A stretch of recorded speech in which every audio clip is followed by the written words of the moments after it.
Bom dia a todos. Eu sou a professora Elizabeth Lima, do Departamento de Psicologia. Estou aqui para apresentar a nossa conferencista. Doutora Maria Eugênia Marguina Lorbes, da Universidade Antônio Ruiz de Montoya, Peru. Agradecer o aceito do convite. E já ofereceu um minicurso ontem, já andou conversando com o pessoal sobre catástrofes, e hoje vai trabalhar um pouco isso com a gente agora. Na conferência Desafios da Gestão e Atenção Psicossocial em Situações de Desastres e Emergências, Diversidade Cultural, Desigualdade Social e Centralismo. A professora Maria Eugênia é mestre em Políticas Públicas e Sociais, licenciatura em Psicologia com menção em Psicologia Social, experiência de trabalho em governos e em ONGs em questões relacionadas à participação cidadã, planejamento urbano participativo, desenvolvimento local, direitos das crianças, saúde mental, riscos sociais, emergências e desastres naturais. Então, o interesse dela é voltado para políticas públicas e sociais, cidadania, participação, direito à cidade, democracia, espaço público, saúde mental e bem-estar integral das pessoas. Então, com a gente, a professora Maria Eugênia.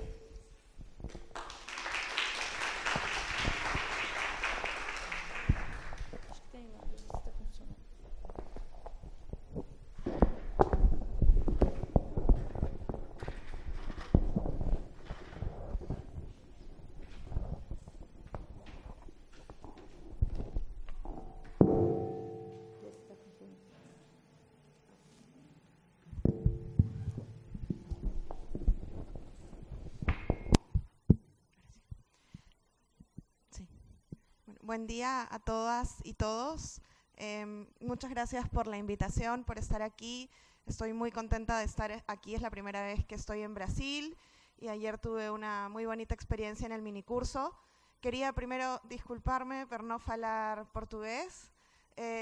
Voy a intentar hablar muy despacio. Si hay alguna pregunta o alguna duda sobre lo que digo, por favor avísenme. Y he hecho un PowerPoint con mucho texto para que lo que no se entienda con lo que digo lo puedan leer y se entienda un poco mejor.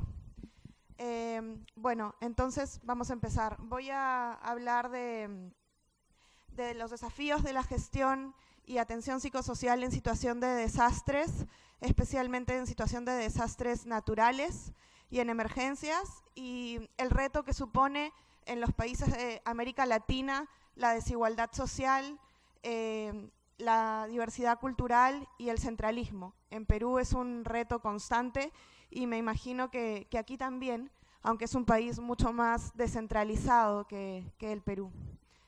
Bueno, en primer lugar quería enfocar algunos datos sobre Perú para que puedan entender un poco más la experiencia, que igualmente voy a tratar de extrapolar a otros países.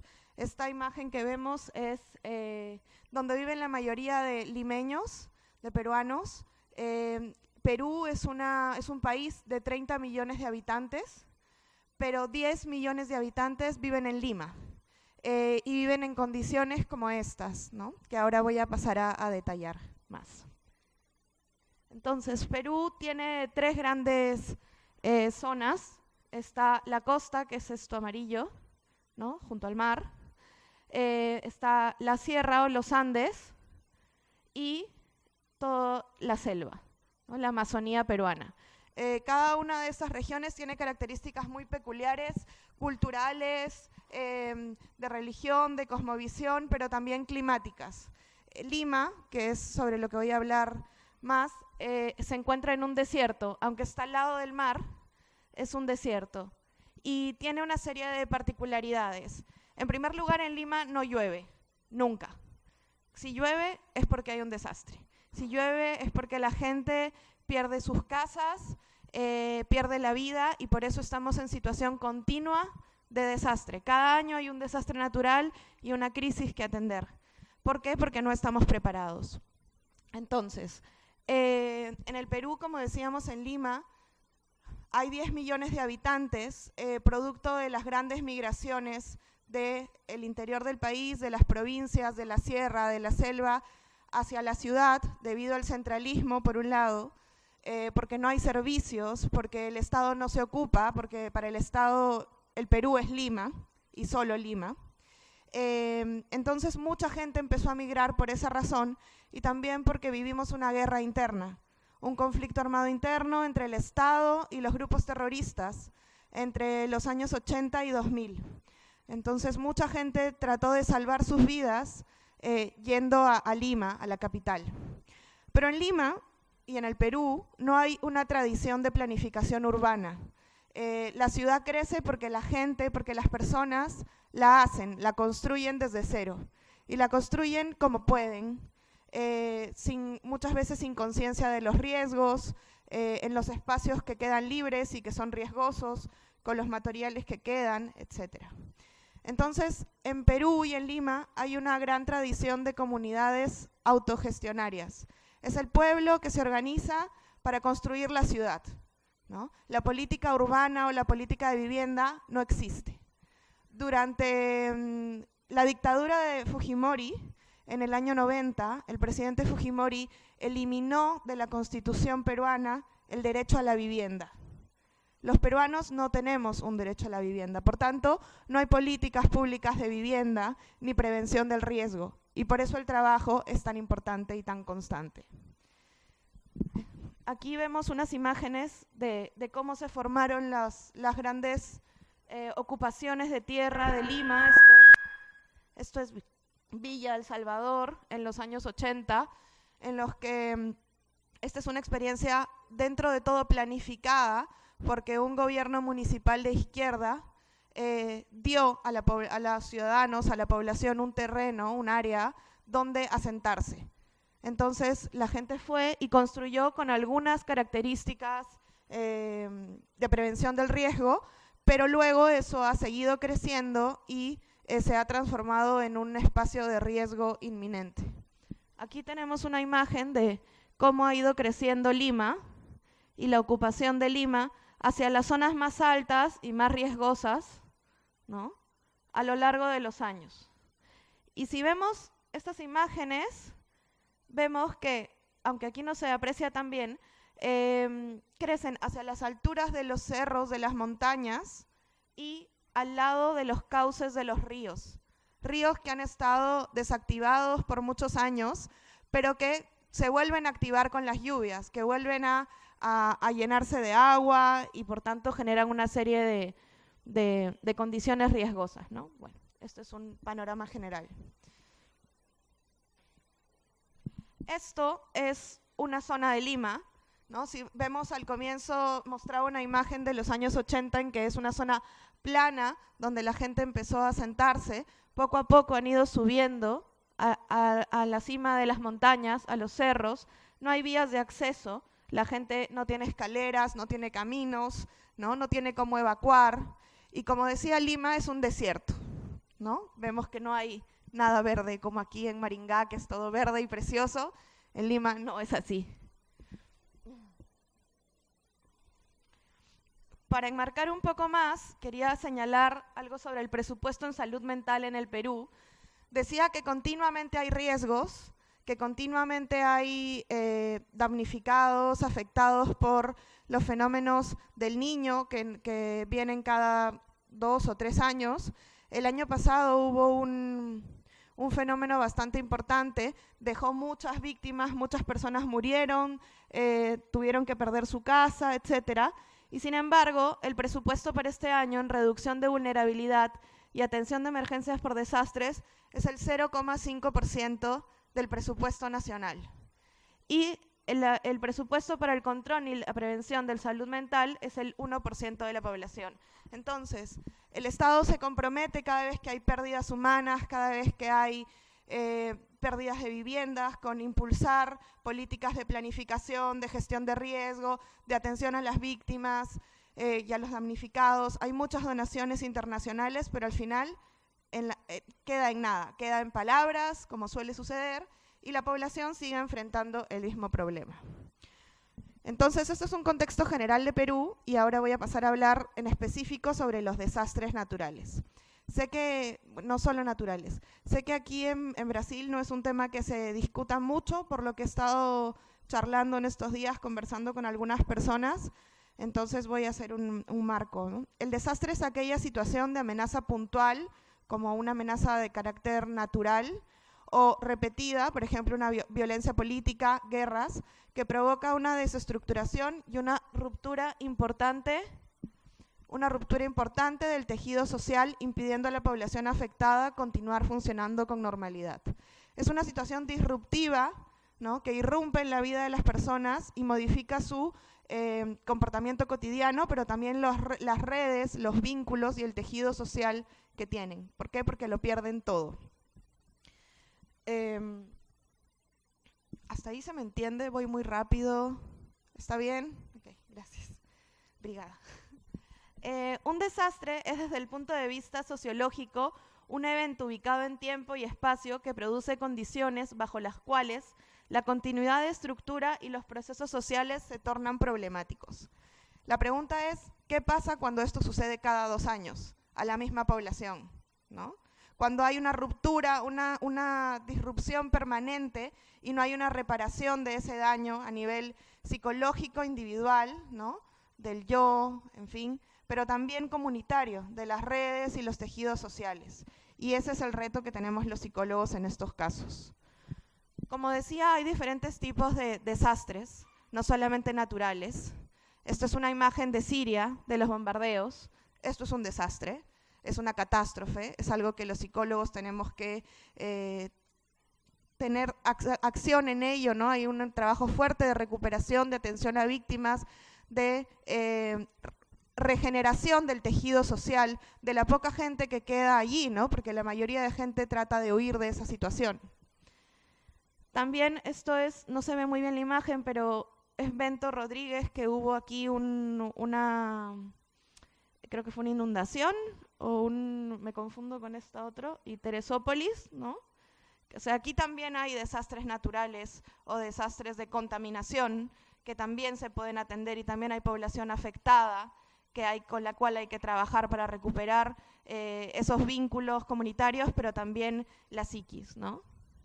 Luego, este es un caso del terremoto de México del año pasado, en que también hubo muchas pérdidas humanas, muchas víctimas, muchas viviendas quedaron destruidas y mucha gente tuvo que vivir en la calle. Y que también hay un trabajo importante del Estado, pero también vemos a personas comunes y corrientes uniéndose y trabajando juntas por la recuperación y por el salvataje de personas. Y esta otra imagen es una imagen del fenómeno del niño del año pasado en Perú. Es una mujer que sale de entre los restos de su casa después de que fue arrastrada por la lluvia, por el lodo, por la tierra.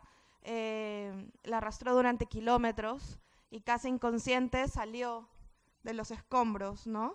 Volvió a la vida de alguna manera, y es el símbolo del fenómeno del niño y el desastre natural que causó el año pasado en toda la costa peruana, desde el norte, cerca de Ecuador, hasta después de Lima también.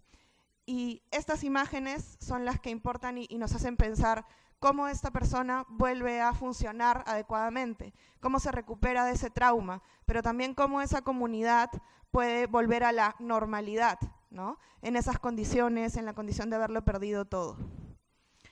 Entonces, tenemos que tener en cuenta que el cambio climático es una de las principales causas de los desastres naturales, es mejor dicho, de los fenómenos naturales que luego causan desastres. ¿Por qué? Porque el Estado o las entidades públicas no han hecho una planificación, una gestión del riesgo adecuado, ¿no? La naturaleza no es la que genera el desastre, sino la inacción o la poca preparación de un Estado, de las entidades competentes que no prevén esto. En Perú podrían haber lluvias todos los días o fenómeno del niño todos los años, pero si hubiera una política de vivienda, una política urbana de planificación, de gestión del riesgo, unos canales para donde pueda ir el agua, no pasaría esto. La gente no perdería cada 2 años sus viviendas, sus animales, su familia. Entonces, el desastre no lo genera la naturaleza, lo generan los hombres y las autoridades políticas que no toman en cuenta estas consideraciones. Entonces, bueno, el cambio climático sí será uno de los mayores responsables de los desastres naturales y además los costos de los desastres climáticos superarán 10 veces la ayuda reservada para los países subdesarrollados, ¿no? Aquí también hablando de tiempos sombríos y tiempos de crisis, si tenemos presidentes con tanto poder como Trump, que niega la presencia del cambio climático, ¿no? Que dicen que es una mentira, un invento, que eso no existe, pues aún estamos en mayor riesgo porque no hay conciencia del peligro en el cual estamos viviendo. Entonces, los desastres naturales pueden ser divididos en previsibles e imprevisibles. La preparación física y psíquica de la población es distinta en cada caso, ¿no? Es distinto cuando, por ejemplo, sabemos que cada 2 años va a haber un fenómeno del Niño, una lluvia fuerte, o que hay un silencio sísmico y que pronto va a haber un terremoto, a que cuando viene, por ejemplo, un huracán, que es más imprevisible, no se sabe cuándo va a llegar, o a qué zonas va a afectar. Y también la preparación de las personas es distinta, el nivel de información que tengan sobre el hecho en sí, cuán preparados estén para afrontarlo, cuánta información sepan sobre cómo prevenirlo, cuán organizados estén comunitariamente para acudir a un refugio, donde acceder a servicios de salud, de educación, en situación de emergencia, también implica una respuesta emocional, cognitiva, actitudinal distinta de estas personas.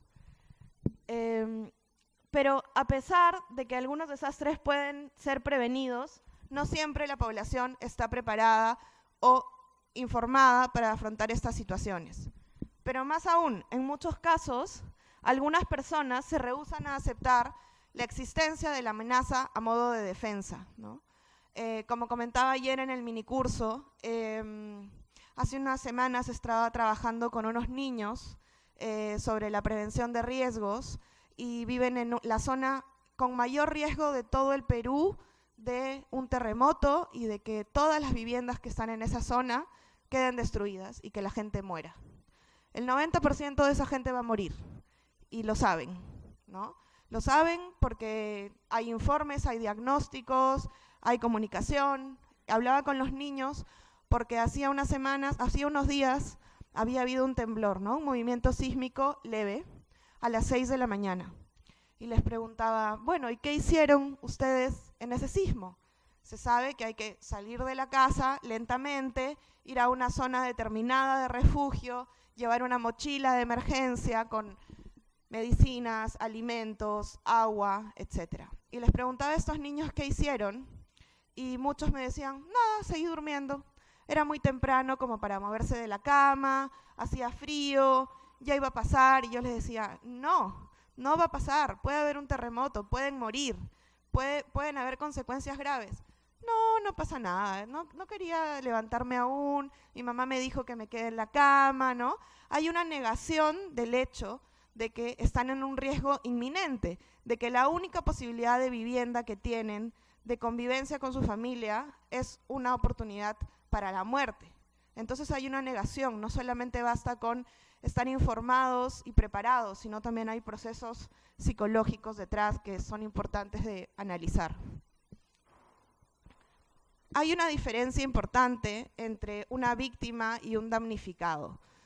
Normalmente se habla del concepto de víctima, pero el concepto de víctima es la persona que queda atrapada por la situación, petrificada, sin capacidad de reacción, ¿no? Que simplemente funciona en torno a lo que la sociedad le pide o le demanda, que deja de ser un sujeto social, sino que se convierte en un objeto y pierde su subjetividad. Sin embargo, un damnificado es aquella persona que sí ha sufrido un daño en un momento de su vida, ¿no?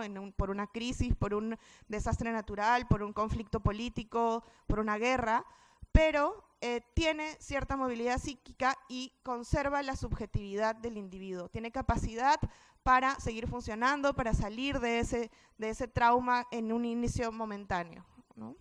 Y es importante recordar esto, porque muchas veces se habla simplemente de las víctimas de desastres naturales o de guerras como sujetos pasivos o que no tienen capacidad de seguir funcionando bien. Y a veces pareciera, como voy a comentar luego, que que algunas agencias o hay algunos intereses gubernamentales, políticos, en mantener a las víctimas en esa situación, ¿no? En que no sean unas víctimas, unas personas en vías de recuperación, de empoderamiento, de regeneración del tejido social, sino que quieren que sigan siendo sujetos pasivos, ¿no? Que quieren seguir en su posición de víctima, en la posición de recibir lo que el Estado, el gobierno, los organismos internacionales le dan. Y el trabajo del psicólogo es justamente cambiar esa mirada de víctima a damnificado y restablecer las capacidades que tienen estas personas de generar cambios en su comunidad, de ser agentes de cambio, de funcionar normalmente e independientemente. La mayoría de damnificados, ¿no?, ha funcionado adecuadamente antes de la catástrofe, pero su capacidad de resolución de problemas en ese momento en particular se ve afectada. Eso no quiere decir que después de un espacio de asistencia psicológica, de primeros auxilios psicológicos y pasado el duelo inicial y el trauma, no puedan continuar con la vida con la que llevaban e incluso empoderarse a raíz de esa situación, ¿no? Creo que hay por lo menos en Perú y en otros lugares del mundo que se han estudiado, se considera enfermos o pacientes a las personas que actúan de determinada manera bajo el estrés psicológico o físico, que es normal ante una situación así, pero es un estado temporal, ¿no? Pero hay una sobrepatologización de las personas que pasan por estas situaciones. Bueno, como decía antes, me adelanté, el buen entrenamiento tiene un carácter preventivo para reducir el daño, ¿no? Es decir, tener simulacros, ensayos, preparaciones de qué hacer si hay un terremoto, si hay unas fuertes lluvias, si va a haber un bombardeo en la ciudad porque hay una guerra, ¿no es cierto? ¿Cuáles son los recursos, espacios, lugares a donde puedo acudir? Nos ayuda a enfrentar estas situaciones adecuadamente. Antes hablaba de los primeros auxilios psicológicos y las intervenciones con terapias centradas en el trauma, que son indispensables para disminuir el impacto del desastre. Es la primera intervención que hacen los psicólogos al llegar a la zona de desastre o de catástrofe y es clave, pero hay un error común que es quedarse solo en eso, ¿no? En la recuperación psicológica individual o la superación del trauma o del duelo momentáneo, digamos, pero no en la reconstrucción, en el fortalecimiento del tejido social, comunitario, en que las personas vuelvan a tener una vida funcional, a que se reintegren a un lugar de trabajo, a que puedan ser partícipes de la gestión de los campos de refugiados, de las intervenciones que se hagan para mejorar la comunidad, por ejemplo. Entonces, esto me parece clave.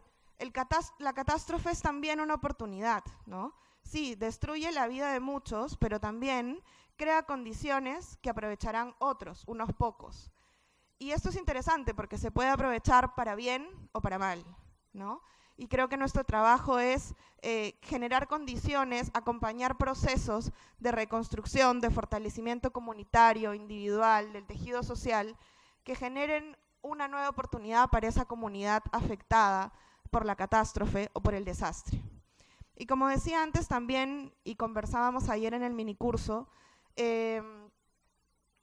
a veces parece que los que aprovecharan las oportunidades quisieran lo contrario, ¿no?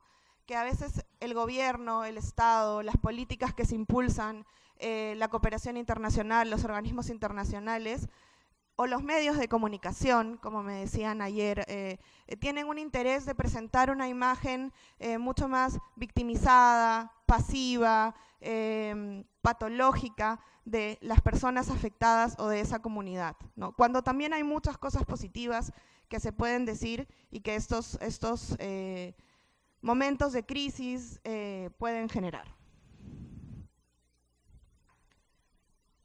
Bueno, entonces, como decía, la prevención a largo plazo debe ser encarada durante la vida del ciudadano, comprender medidas de educación, información y entrenamiento de los posibles riesgos que hay. específicamente de los riesgos de desastres naturales y de eventos de la naturaleza que puedan generar catástrofes. Y los actos de entrenamiento deben asegurar la repetición de ejercicios de protección y salvataje, de tal manera que la población no sea sorprendida en el momento en que irrumpe el peligro real. Pero como decía, en el caso de los niños, esto no es suficiente, ¿no? Se trata también de ayudarlos a aceptar una realidad, una situación de vida, en este caso, que es muy dolorosa y que es preferible a veces para ellos ser negada. Y ahí también tenemos una tarea importante.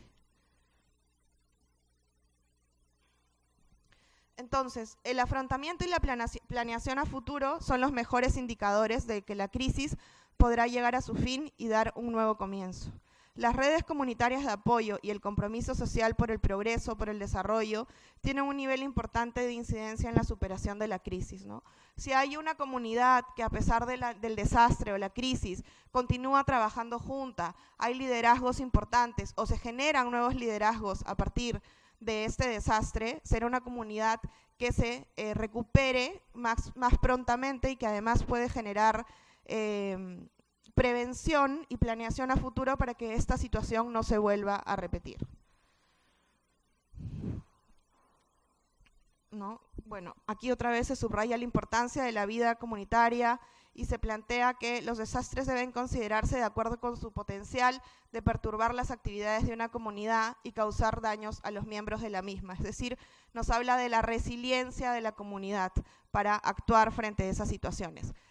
Volviendo al caso del Perú, por ejemplo, comunidades que están en máximo riesgo, pero que han sido construidas, barrios, ciudades, comunidades en general, que han sido construidas por migrantes que no tenían nada, que se apropian del espacio público, del terreno, que construyen una ciudad con su propio liderazgo, con su propio esfuerzo, también nos habla de una riqueza comunitaria y de un tejido social que posiblemente ayudará a que esta comunidad se pueda recuperar más rápidamente, ¿no? Bueno, en los programas de atención en salud mental durante y después del desastre debe haber un plan que responda a los problemas específicos de los damnificados, ¿no? Es importante tener planes y políticas generales, nacionales, para prevenir esta situación, pero el contexto específico de cada comunidad o de cada barrio marcará lo que es importante atender primero, ¿no? Cada comunidad tiene características particulares y por eso el equipo de salud mental debe conocer la definición que se da de salud y de enfermedad en la comunidad, indagar sobre los problemas existentes previamente y actualmente en la situación de desastre y determinar la naturaleza y magnitud de los mismos, así como los grupos afectados, ¿no? Como yo les explicaba antes, en el Perú, por ejemplo, está tres grandes zonas, ¿no? La costa, la sierra y la selva, cada una con características peculiares. Y la concepción de salud y enfermedad es distinta en cada una. Entonces, no podemos aplicar una misma receta o plan, ¿no? O estrategia de intervención a comunidades tan distintas. Tenemos que adecuarnos a esa realidad. Y eso es un gran reto en Latinoamérica, yo creo, ¿no? Bueno, hay que establecer unos objetivos del servicio de la salud mental, prioridades en cuanto a los servicios que hay que brindar. Esto también es un reto, por lo menos en el Perú, en que es un país muy centralizado, en que los servicios de salud están concentrados en Lima o en las grandes ciudades y que en las regiones o las provincias o los pueblos muchas veces no tienen los servicios de salud mínimos y básicos. Y la creación de estructuras administrativas es muy importante también, sobre todo estructuras administrativas transparentes, legítimas y funcionales. ¿Qué es lo que sucede, por lo menos en Perú, no sé si aquí, pero cada vez que hay un terremoto, hay un desastre, se crea una comisión del gobierno, ¿no? Para trabajar el tema de la reconstrucción. Bueno, todas las ciudades en las cuales se ha creado una comisión para la reconstrucción están exactamente en el mismo estado que el día de los hechos, o peor, porque empezaron las obras y las dejaron a medias. Entonces, no solamente es el terremoto que destruyó todo, sino luego vino el Estado a construir las autopistas, pero no las terminó, entonces las dejó peor que antes, ¿no? Entonces es también como la creación de estas estructuras administrativas o políticas garantizan la transparencia, la legitimidad, el reconocimiento de la comunidad y no hacen más daño o revictimizan aún más a la ciudadanía afectada por estos desastres. Bueno, y esto es a mí lo que me parece más importante, ¿no? Desde la perspectiva psicosocial del trabajo en catástrofes tenemos el enfoque centrado en análisis de vulnerabilidades y capacidades comunitarias, pero no únicamente como defectos, digamos, como cosas malas, ¿no? Sino que se debe considerar el fortalecimiento social y organizativo en las actitudes y habilidades de las personas y las comunidades como elementos básicos que puedan romper la espiral de vulnerabilidad de las personas y las poblaciones afectadas por los desastres, ¿no? Es decir, seguir trabajando con el fortalecimiento social, organizativo, con las actitudes, habilidades de las personas, seguir capacitándolos, empoderándolos, acompañando sus procesos, no irrumpiendo en ellos, ¿no? No es llegar y decir, bueno, esta comunidad necesita A, B y C, y yo como experto o como político o como psicólogo sé lo que necesitan, sino escuchar a los sujetos de derecho, a las personas, a los que conocen mejor su situación, su realidad, su comunidad, para intervenir de acuerdo a ella. Entonces, del mismo modo en que es posible pensar el trabajo comunitario, no desde las necesidades, sino desde las vulnerabilidades y capacidades, es posible repensar el trauma desde la fortaleza y la resistencia, ¿no? Las comunidades, las personas tienen grandes fortalezas y resistencias y resiliencias, y es importante destacarlas en este proceso, porque si no, no se reconoce su capacidad, su integralidad, sus recursos, ¿no? Será prioritario prestar más atención a los factores de afrontamiento positivo y de resistencia al trauma y al modo en que puede partirse de ellos para enfocar la respuesta clínica que debe darse. Un ejemplo de ello es, como les decía al inicio, en el Perú hubo una guerra interna durante 20 años, murieron muchísimas personas, tenemos 30.000 desaparecidos, la mayoría de personas asesinadas y desaparecidas son personas indígenas que no hablan el castellano, de escasos recursos económicos. Una de las principales zonas afectadas fue la ciudad de Ayacucho. Muchos jóvenes empezaron a desaparecer, a ser capturados y llevados a los cuarteles militares, asesinados, desaparecidos, en fin. Y un grupo de madres, como las madres de la Plaza de Mayo, por ejemplo, en Argentina, se organizó, ¿no? Madres que no tenían educación formal, que no hablaban castellano, ¿no? Se organizaron y exigieron justicia, ¿no? Exigieron y lucharon en Ayacucho, en Lima, en organismos internacionales, ¿no?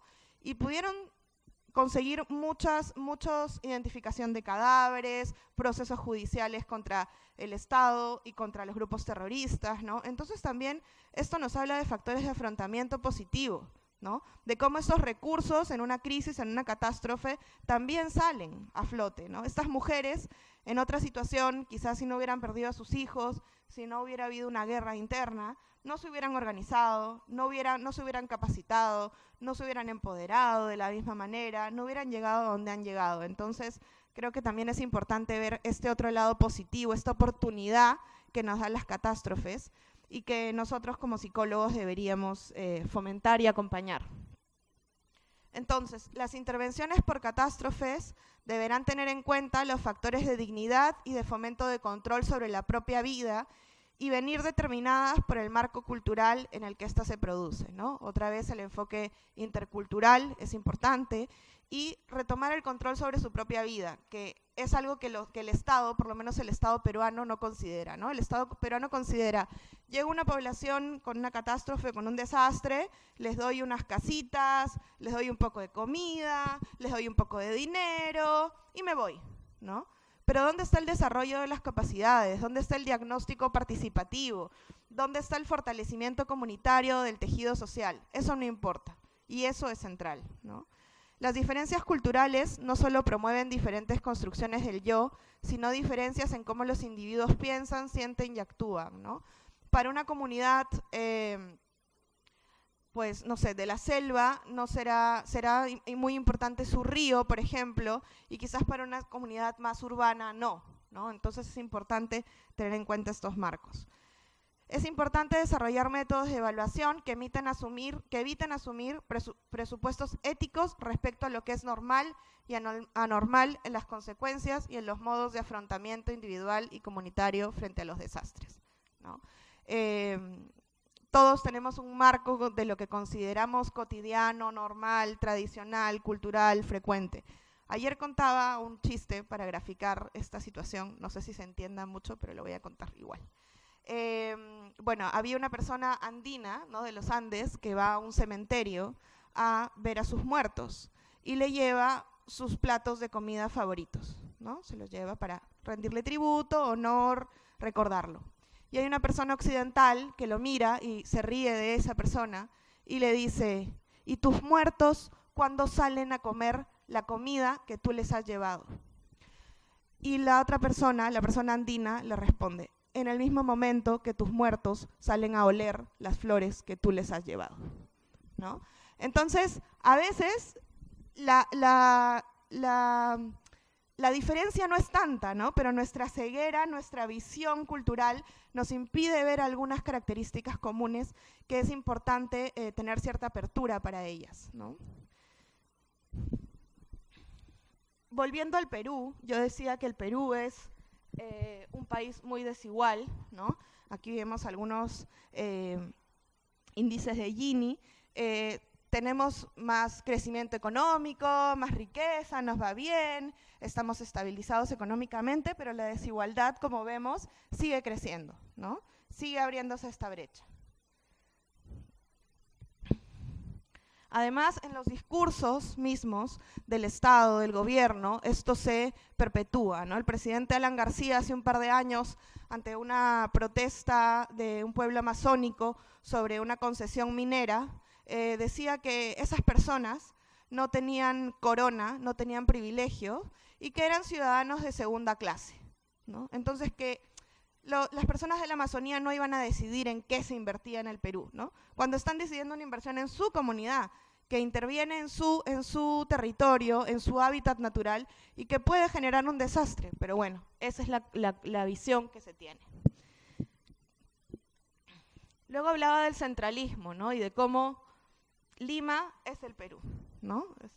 Efectivamente, Lima es un país interesante, pero el Perú no es Lima. El Perú es muy diverso y muy grande y se tiene que pensar en los diferentes espacios. Decía también que Lima es muy centralista, el Perú.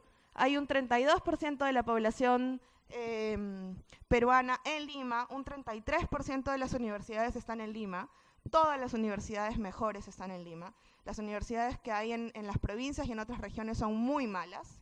El 40% de los maestros del Perú está en Lima, el 46% de la energía hidráulica, el 51% de los trabajadores estatales, el 75% del Producto Bruto Industrial, el 63% de los abonados telefónicos y el 80% de la inversión privada, ¿no? Estos días me decían que hay diferentes zonas de Brasil y que el nordeste es muy distinto y que es otro país, ¿no? En Perú hay muchos países, ¿no? Y Lima es como un país muy sui generis, porque además dentro de Lima también hay muchas divisiones y desigualdades que bueno, ya no voy a detallar, ¿no? En Lima, o en Perú, mejor dicho, hay una gran interculturalidad, ¿no? Tenemos grupos culturales y étnicos muy diversos, pero sin embargo las políticas públicas y la atención en desastres y en salud mental no se piensa para todas estas personas, ¿no? Se piensa para una población limeña muy reducida. El año pasado tuvimos por primera vez en el censo la pregunta de autoidentificación étnica. Todavía no tenemos los resultados, pero en un país tan diverso, tan multicultural, es alarmante que en el 2017 recién nos preguntemos quiénes somos, cuántos somos y dónde estamos, ¿no? Entonces, bueno, digamos que es un avance, es trágico, pero es un avance. Todas estas son las lenguas originarias peruanas. Tenemos 48 lenguas originarias. 19 de ellas son oficiales y todos los servicios deberían estar en en todas las lenguas oficiales, ¿no? Como en todos los países que se respetan. Bueno, en Perú solo se habla oficialmente el castellano, aunque hoy por la mañana vi una noticia de que se había validado que en un servicio de salud de la sierra efectivamente se hablaba en quechua, ¿no? Entonces tenemos uno en que ya se reconoce este derecho. Pero claro, entonces, si hay un desastre natural y hay que trabajar, o una catástrofe, o una guerra, y hay que trabajar con esta población, ¿con qué idioma se va a hablar? Si la gente no está formada, los profesionales no están formados en estas lenguas.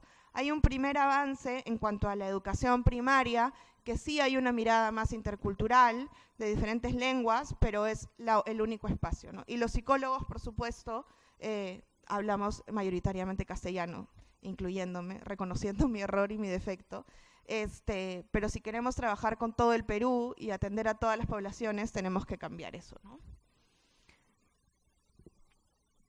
Bueno, y esa es una imagen también de otra comunidad en Lima, ¿no? En las casas, y por allí se muestra el camino claro por donde bajará la lluvia, ¿no? Se hará un río y se llevará todas estas casas de madera, ya sea en la noche, en el día, las destruirá, se llevará a las familias, los animales, lo perderán todo, y 1 o 2 años después volverán a sentarse en ese mismo lugar, en las mismas condiciones, porque no tienen otras, porque no hay una política pública de prevención de riesgos ni desastres, porque no hay espacios ni políticas de vivienda, ¿no?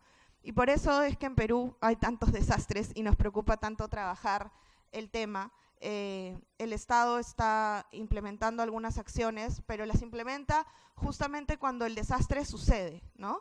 Cuando hay una emergencia, cuando hay un fenómeno del Niño, todos los ministros dejan lo que tienen que hacer, todos los profesionales se trasladan al campo. Ayer comentaba que desde las facultades de psicología se generan brigadas psicológicas voluntarias para ir a estas comunidades, primero a dar unos primeros auxilios psicológicos, a identificar las necesidades de la comunidad y luego hacer una intervención un poco mayor. Pero todo ello sucede sin una planificación, ¿no? O sea, incluso en la universidad donde yo trabajo.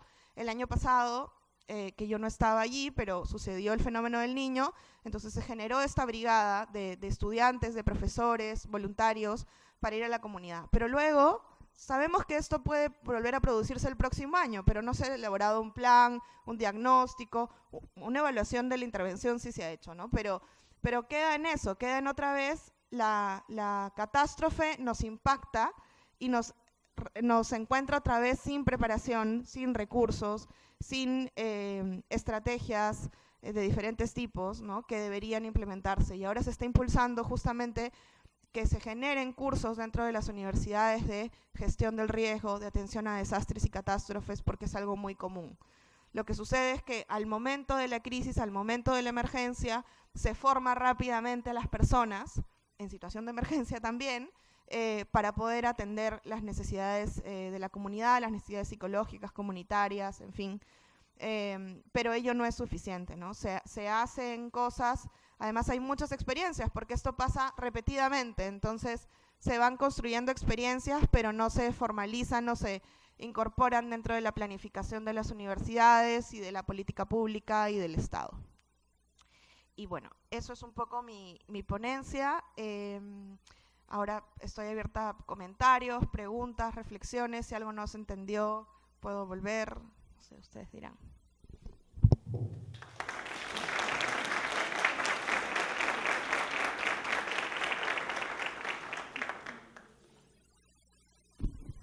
Enfim, tirar dúvidas, fazer relações com os nossos desastres também não tão naturais. Enfim, está aberto. As pessoas que tiverem interesse, cheguem aqui ou eu levo o microfone. Bem, a minha pergunta vai no sentido de você falar um momento em que o Estado tem um certo interesse em manter esse desinteresse, né, essa despreocupação com o cuidado com esses, né, desastres. E pensando que tem várias comunidades autogestionadas, né, e que parece que é um pouco contra, né, esse processo do Estado, e que tem essas guerrilhas, né, esse conflito político. A minha pergunta é, como é que fica a posição do psicólogo nesse confronto, né? Porque acho que parece que a posição dele também é contra-hegemônico, né? Contra essa patologização que você fala, né? Contra essa política imediatista e algo muito mais prolongado, né? Como é que fica a posição do psicólogo nesse confronto? Essa é a minha pergunta. Como el psicólogo afronta esa situación. Sí. De la patologización. Pela política, pelo Estado e, ao mesmo tempo, as reivindicações da comunidade. Como que esse Estado vê esse profissional, assim, né? Qual que é a situação política dele? ¿Respondo ahora o respondo? Não sei, teria mais algumas vezes. Bem, Dani. Bom dia, muito obrigada, né, pela fala. Nós temos também desastres no Brasil. Até uma coisa, estava comentando com a colega, quando você fala, né, dos inúmeros dialetos, as línguas existentes aqui, por um instante a gente pode vir a pensar, o Brasil tem o português, mas a gente não conta, por exemplo, as línguas indígenas, os seus dialetos, as comunidades que vivem, né? Então, a gente tem uma diversidade, inclusive étnica, cultural, apagada. A minha pergunta, né, que esse tema me interroga, vem de compreender uma metodologia, se você pudesse falar um pouquinho, de trabalho com coletivos, para poder organizar esses coletivos para enfrentar, né, essas cenas de desastres. No Brasil, algumas experiências que nós temos, por exemplo, de grandes obras hidrelétricas que expulsaram inúmeras populações ribeirinhas, trabalhadores, comunidades locais, cenários de resistência, muitas vezes feitos por igrejas, associações, não academia, né? Os movimentos sociais usavam, às vezes, para organizar esses coletivos, árvores, né? Para transmitir informação e fomentar uma ação. E a minha grande questão, que metodologias que se podem ser usadas para potencializar, organizar esses coletivos? Por favor. Obrigada.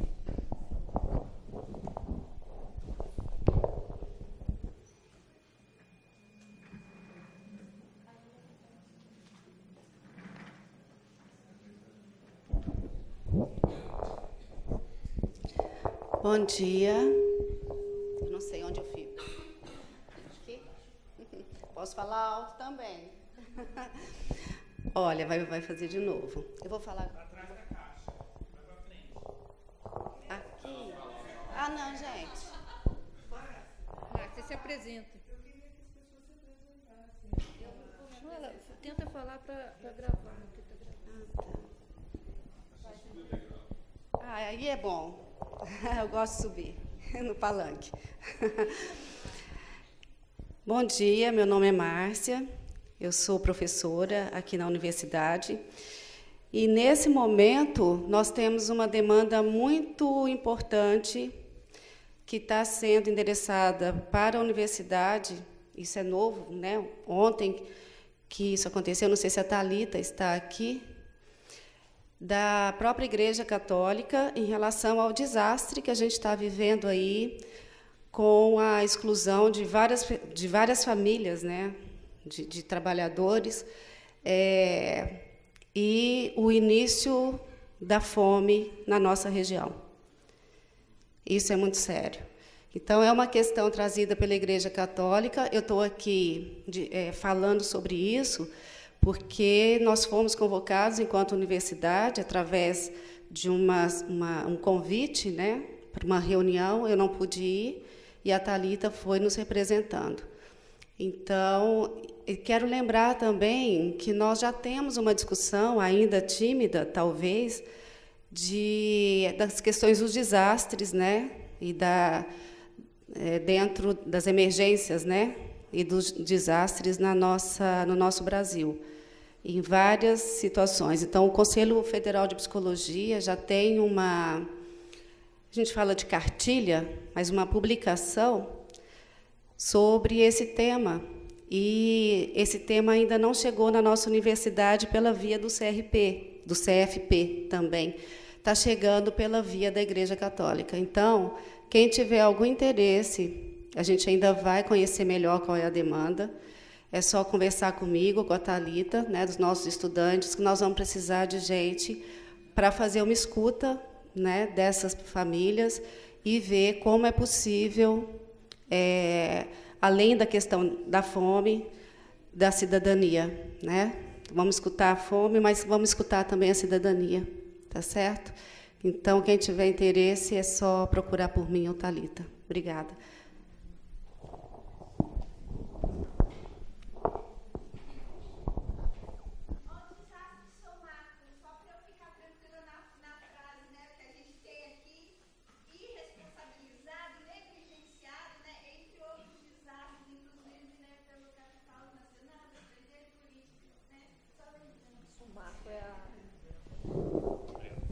Bom dia, meu nome é Rogério, sou doutorando na Unesp de Assis e moro em Umuarama, onde eu era professor da universidade, trabalhava essa questão de psicologia e desastres e emergência.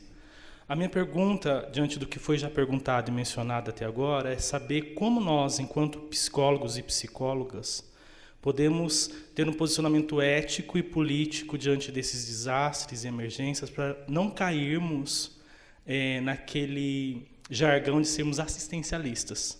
Né? Eu fico pensando muitas vezes que nós somos convocados pela sociedade diante dessas demandas e muitas vezes nós rompemos com o nosso posicionamento ético e com o nosso próprio código de ética, achando que nós estamos fazendo por alguém que sofre e nós temos o poder de fortalecer essas pessoas. Então, eu queria que você falasse um pouco sobre isso.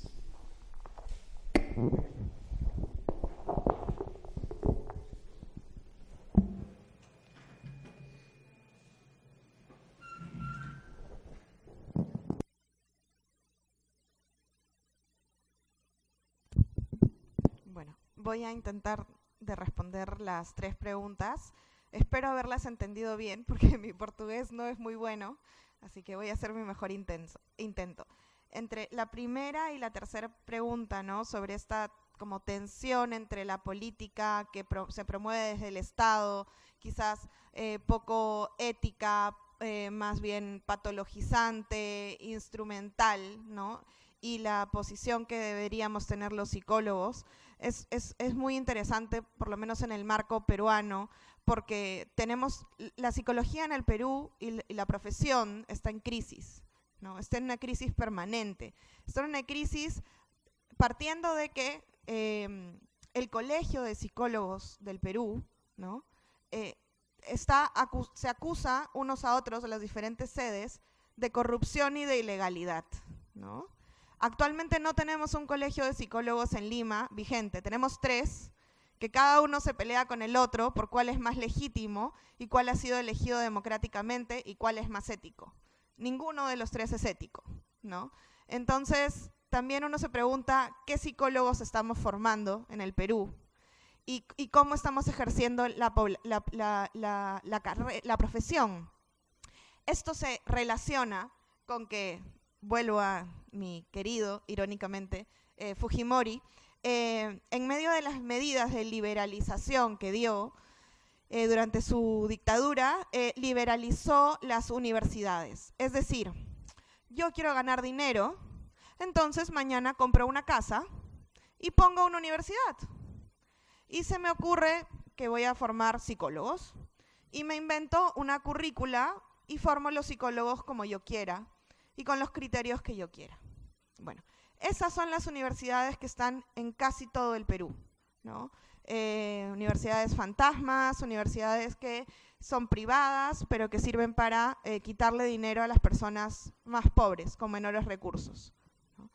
Entonces, ante todo este contexto trágico para la profesión de la psicología en el Perú, hay un gran reto, ¿no? Hay un gran reto de cuestionarnos la ética, de cuestionarnos, como decía el compañero, hasta dónde enganchamos con cierta política, cierta mirada instrumentalista o cierto enfoque, no sé, neoliberal o de utilización de la persona por sí misma, ¿no? Y realmente no hay muchos espacios en el Perú para pensar de manera distinta la profesión de la psicología, ¿no? La carrera y la salud mental. Entonces, las respuestas que te podría dar son respuestas que yo comparto con mis compañeros psicólogos y los cuestionamientos que nos hacemos y justamente el llamado que tenemos a comprometernos con estas causas de situaciones de riesgo, de vulnerabilidad, de crisis política, de corrupción, pero no es lo común, ¿no? No es lo común lo que más sucede en el Perú. Cuando hay un pronunciamiento de psicólogos sobre el machismo o sobre las políticas de Estado o sobre la liberación de Fujimori, por ejemplo, por un indulto humanitario que se le dio, ¿no? Obviamente somos tildados como terroristas, como poco profesionales, no se debe mezclar la política con la psicología, pero es una cuestión de ética profesional, ¿no? De cómo impacta tu profesión en las personas, que son tu principal interés, ¿no? Y en construir ciudadanía, en construir comunidades fortalecidas, con un tejido social rico, positivo, ¿no? Entonces, hay esa tensión permanente y no sé cómo la vamos a solucionar, ¿no? Solo queda como la autocrítica y el trabajo constante de repensar nuestra carrera y nuestra profesión y nuestro ejercicio. Y un espacio importante, sí me parece, el que se genera cada vez más espacios de acompañamiento y contención de psicólogos que trabajamos en situaciones de emergencia y desastre, ¿no? Anti-burnout, anti-síndrome de agotamiento profesional. Y este espacio al final termina siendo un espacio para replantearse tu ejercicio profesional, ¿no? Tu ética, qué te transmiten las personas en tu relación laboral, cotidiana, ¿no? Con ellos. Y ahí también hablo de la posibilidad que nos da la catástrofe, ¿no? Quizás en nuestra vida cotidiana, laboralmente, los psicólogos no tenemos ese espacio de encuentro, pero cuando estas catástrofes o desastres nos unen, porque finalmente los que se involucran en la mayoría de los casos son personas que tienen cierta mirada compartida de la salud mental, de la vida, del trabajo comunitario y de la ética, pues nos da esta oportunidad para replantear y para también generar un tejido, ¿no? Psicológico, digamos, de una comunidad psicológica que quiere ver las cosas distintas, ¿no? Entonces, eso también es fundamental, me parece. Y sobre el trabajo comunitario, cómo organizarlo y metodologías, que preguntaba por allá, estás allá.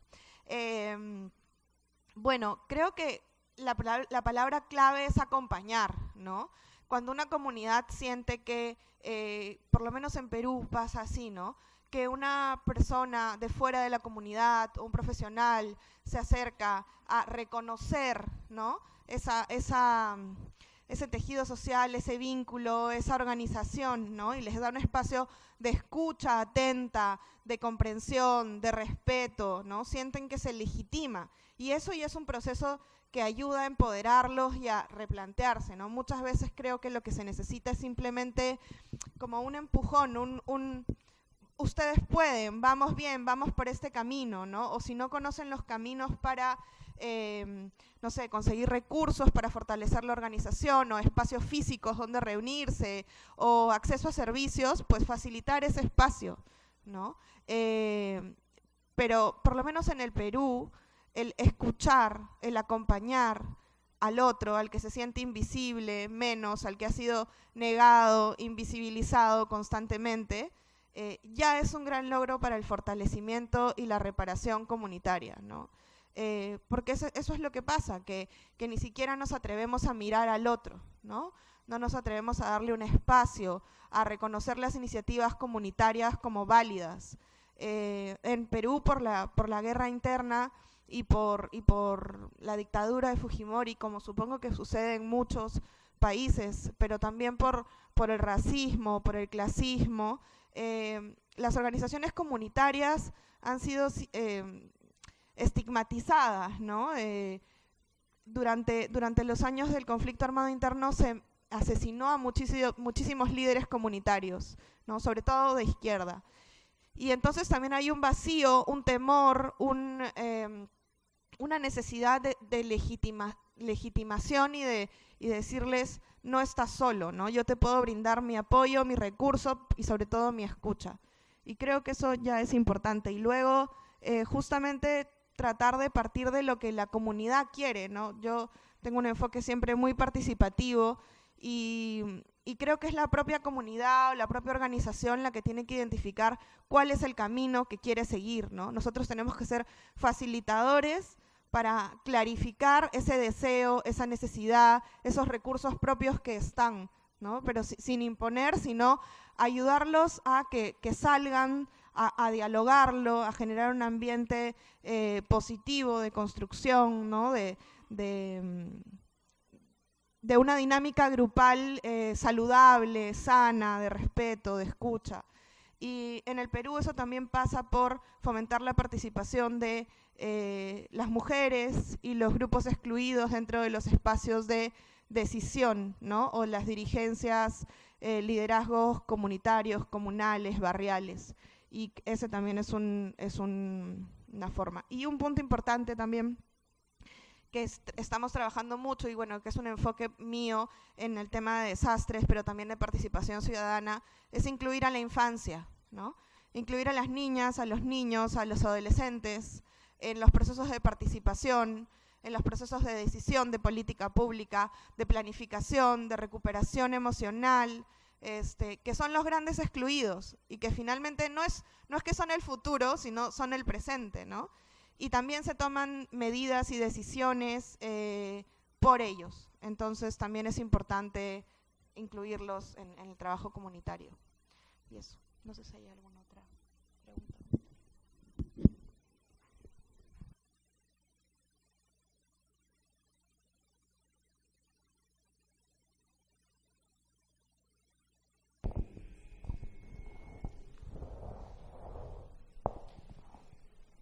Encerramos, então? Yo antes de cerrar solamente quería decir que la experiencia ha sido muy positiva para mí, que me he sentido muy acogida aquí en Brasil, he notado mucho interés por el tema, me gustaría hablar mucho más de ello. Al final de la presentación, pero ya está apagado el PowerPoint, el proyector, dejé mi correo electrónico. Si hay alguien que me quiere escribir, seguir compartiendo, intercambiando acerca del tema, no sé, dónde leer, buscar información, compartir experiencias, yo encantada, luego les puedo dar mi correo electrónico. Y me gustaría que podamos generar lazos para seguir trabajando el tema y pensando juntos también la profesión, ¿no? La psicología y las crisis que genera este contexto y los cuestionamientos que nos hacemos como profesionales. Así que eso.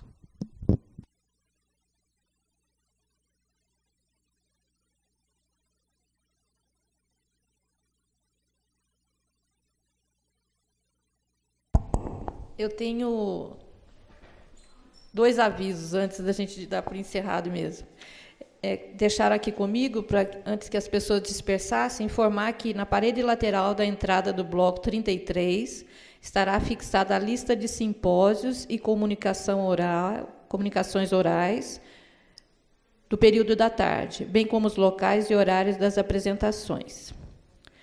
Outra coisa é a divulgação do 5º Congresso Brasileiro de Psicologia, que vai acontecer de 14 a 18 de novembro de 2018. A temática é Psicologia, Direitos Sociais e Políticas Públicas, Avanços e Desafios. Vai acontecer em São Paulo. Bom, então, no mais, agradecer muito a presença da professora Maria Eugênia. A gente se conheceu através de um amigo em comum, e foi muito feliz a apresentação, acho que as pessoas conseguiram se entender, né? E, assim como na palestra inicial, na conferência, destacou muito essa questão da banalização da dor, que falou no Silvio, na primeira conferência, e a Maria Eugênia acabou destacando também essa questão de quanto acaba sendo uma banalização dos desastres, né?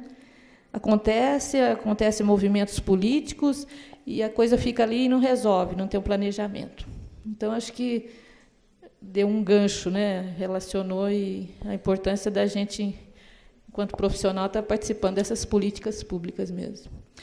Agradecer muitíssimo a presença da professora Maria Eugênia, de todos os presentes, e à tarde continuam as nossas atividades, tá? Obrigada.